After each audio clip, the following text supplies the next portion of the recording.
In my last speech, I spoke about some concepts, religious concepts, Shivji's concept of ahimsa. And I also said how all religions in our country propose the idea of non-violence and can be encapsulated in the phrase, Daro mat, Darao mat. Speaker Sir, as I said in my speech, there is an atmosphere of fear. Dar ka mahol hai Hindustan mein. And that fear has pervaded every aspect of our country. My friends are smiling, but they are also scared. Sir, you see the problem is, sir, in the BJP, only one man is allowed to dream to be Prime Minister. If the Defense Minister decides he wants to be Prime Minister, there's a big problem, there is fear.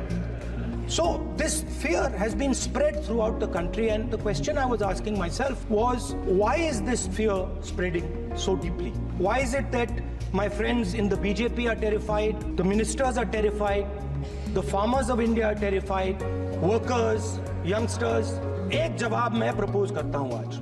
हजारों साल पहले हरियाणा में कुरुक्षेत्र में एक युवा को, अभिमन्यु को 6 लोगों ने चक्रव्यूह में मारा था। चक्रव्यूह का एक दूसरा नाम होता है पद्मव्यूह, मतलब लोटस फॉर्मेशन। तो जो चक्रव्यूह होता है स्पीकर सर, वो लोटस के शेप में होता है, कमल के फूल के शेप में होता है। 21वीं सदी में सर एक नया चक्रव्यूह तैयार हुआ है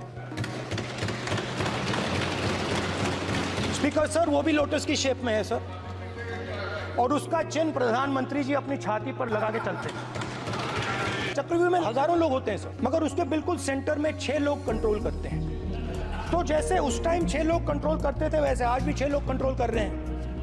चक्रव्यूह को नरेंद्र मोदी जी, अमित शाह जी, मोहन भगवत जी, अजीत दोवल जी, अंबानी और अदानी जी कंट्रोल कर रहे हैं। The चक्रव्यूह that has captured India has 3 forces behind it. First is the idea of monopoly capital, that 2 people should be allowed to own the entire Indian wealth.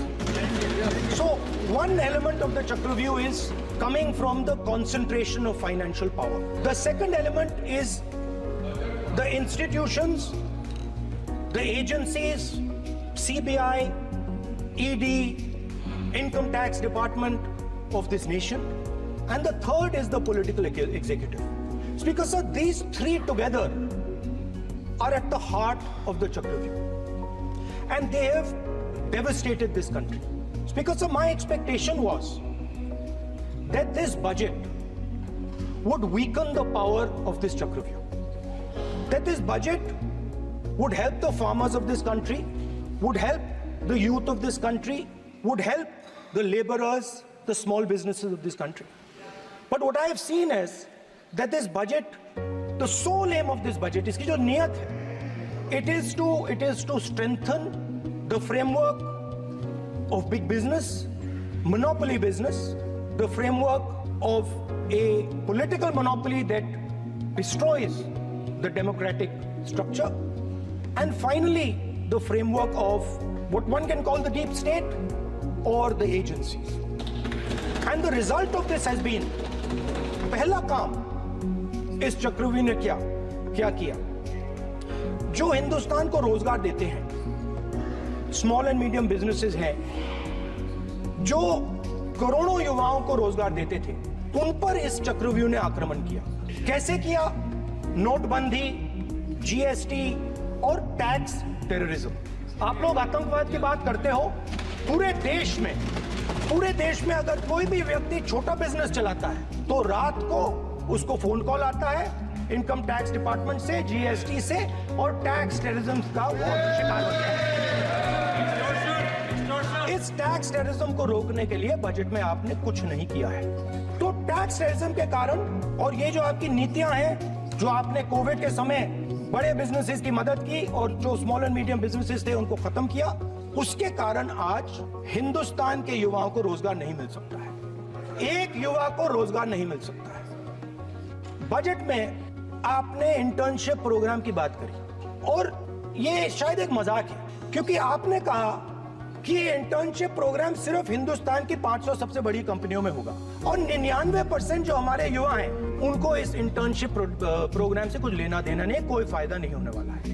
तो आपने पहले टांग तोड़ दी और उसके ऊपर आप बैंडेड लगाने की कोशिश कर रहे हैं। मेन मुद्दा आज युवाओं का एग्जाम पेपर लीक है। जहां भी हम जाते हैं, आपने बेरोजगारी का चक्रव्यूह बना दिया इनके लिए, और जहां भी हम जाते हैं वो कहते हैं देखिए बेरोजगारी है मगर पेपर लीक भी होता है। तो आपने एक साइड पेपर लीक चक्रव्यूह, दूसरी साइड बेरोजगारी चक्रव्यूह। तो पेपर लीक मैं आपको बताता हूं 10 साल में 70 बार हुआ है। अगर आप जानना चाहते हैं, 10 साल में 70 बार हुआ है।